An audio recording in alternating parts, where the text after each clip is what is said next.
MJ, tell us what's going on, what President Biden is doing on his way out the door. Breaking news from the White House, a statement from President Joe Biden issuing preemptive pardons for a number of individuals that he said he is fearful will be persecuted, politically persecuted. I just want to tick through for you the list of people that the president says he is pardoning preemptively today. They include General Mark Milley, Dr. Anthony Fauci. We also have members and staff of the committee that investigated the January 6th insurrection.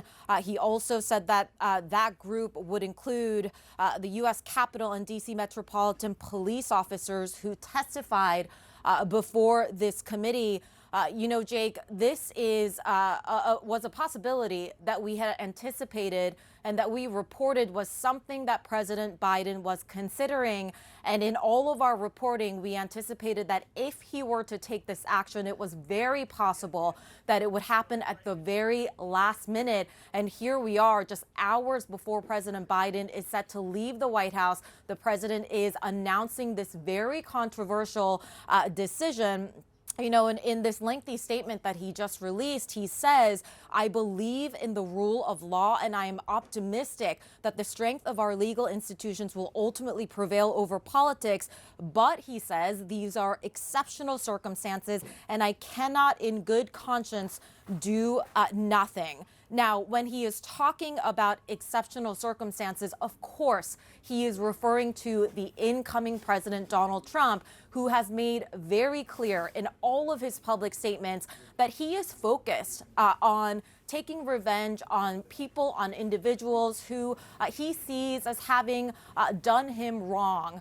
These specific people, and particularly if you think about the members who served on the January 6th committee, the staffers who served to work on that committee, these are people that the president obviously was worried would face a lot of legal troubles.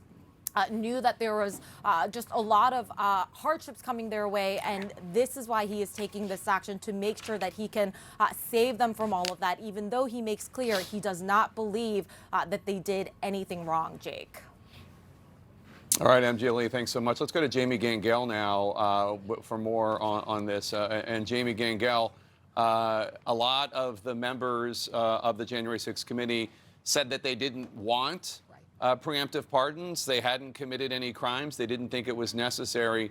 But there is always just the question of even a prosecution that isn't going anywhere is still going to cost potential defendants up to millions and millions of dollars to just defend themselves. Right. I think I was just texting with some people who would be covered by this. And as you know, Jake, there was a lot of discussion back and forth about this because members of the committee are covered by speech and debate technically. Witnesses, Capitol Hill Police, D.C. Police, members of the committee, everybody I spoke to who was involved with the January 6th committee hearings felt very strongly. They all said exactly the same words. We didn't do anything wrong, so we don't need a pardon.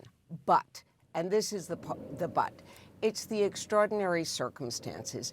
It's the fact that President Biden felt that there would be this political retribution, political revenge that did not have any bearing in the facts, but that he was giving members, committee staffers, witnesses, sort of a blanket of protection to try to send a message more than anything else. These people should not, nobody should go after these people. John King, I want to ask you about these pardons early this morning from President Biden. Well, the president and his team obviously think it is necessary. I think the result of it will be, it'd be a really interesting limousine ride and tea at the White House between President Biden, who decided this was necessary because of what he thinks about Donald Trump. So they're going to be sitting as close as we are, even closer. And this is to the very end, Biden versus Trump. Trump versus Biden. That has been the last 4 years of American life. It's been longer than that, actually, if you think about it. And so the president thinks this is necessary because of everything Donald Trump said during the campaign about retribution, about getting back at the people he thinks have been disloyal to him. Is it necessary? I'll leave that to smarter people than me. But what it does, it will continue the polarization and the fights, and it will put a burr in Donald Trump's saddle.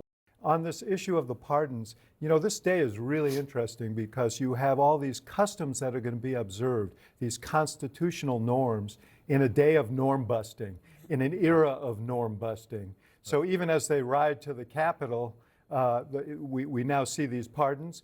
Right after the swearing in, President Trump is going to sign some executive orders, many of which will be tested in court because they challenge the constitutional separation of powers. So it's a day of customs and a day of customs busting. Yeah. We're going to talk to Anita Brent McBride, who's next to me, former Chief of Staff of First Lady Laura Bush, in just a moment, about the customs of the day and that transition. It's fascinating, the details of it. I do want to stick with the pardons, though. Tim Naftali, historian, talk about the nature of these pardons just in sort of the scope of history.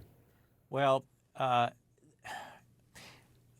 we're going to see pardons today from both sides of the story on January 6th, right? President Biden surprised us by preemptively pardoning those who tried to investigate the insurrection. And later in the day, it is anticipated, and ex-President-elect Trump has told us he'll do this, we will see pardons for some of those who participated in the insurrection on January 6th. This is unprecedented in the sense that two presidents have done this. What isn't unprecedented, however, is for people who participated in an insurrection to get a pardon. On Christmas Day in 1868, Andrew Johnson did just that. He pardoned the Confederate leaders. Pardon anyone who had been indicted or tried for treason. So we've done this in the past. The difference, however, is that for all his flaws, and Andrew Johnson was a very flawed president, Andrew Johnson actually opposed the Confederacy. He supported the unity of the United States, which is why that's why Abraham Lincoln chose him as his running mate. But today we're going to see likely a president pardoning people who participated in insurrection that he supported. That will be a first. Yeah. Alyssa, did these surprise you? The pardons didn't surprise me, but I actually think Joe Biden might have done Donald Trump quite a favor with this. Listen, the American people elected Donald Trump to deal with the border, to deal with the cost of living, to deal with, restoring American leadership abroad, not to be going after Tony Fauci and prosecuting four-star generals. And as much as some of his base may have liked that, most of the country would hate that sideshow. And this kind of allows him to focus on the things that he's good at, that he was elected to do, not get distracted with what would end up being something that I think kind of feeds to his worst instincts. That said, I think he's going to be mad about this. I think it is going to be an awkward car ride over, and I could see it changing some of the remarks that he gives later today. He's going to be speaking twice. I'm almost certain he'll end up addressing this in some form. Let's go back to CNN's Pamela Brown, who has some reaction from General Mark Milley, the retired chairman of the Joint Chiefs of Staff, to the preemptive pardon he is getting from President Biden. We should note Donald Trump gave General Milley at one point the Presidential Medal of Freedom before he decided he was a political enemy of his. Pamela? That's right. I just received the statement from General Milley. We're the first to obtain it here, Jake. And let me just read the statement to you. In response to this preemptive pardon from President Biden, the statement says, "My family and I are deeply grateful for the president's action today. After 43 years of faithful service in uniform to our nation, protecting and defending the Constitution, I do not wish to spend whatever remaining time the Lord grants me fighting those who unjustly might seek retribution for perceived slights. I do not want to put my family, my friends, and those with whom I serve through the resulting distraction, expense, and anxiety. It has been an honor and a privilege to serve our great country in uniform for over 4 decades, and I will continue to keep faith and loyalty to our nation and Constitution until my dying breath. I thank my wife, Holly Ann, my children, my dear friends, and my trusted colleagues who have supported me throughout my life. God bless the United States of America and the troops who sacrificed so much in order to protect us against all enemies." So that is the statement from General Mark Milley.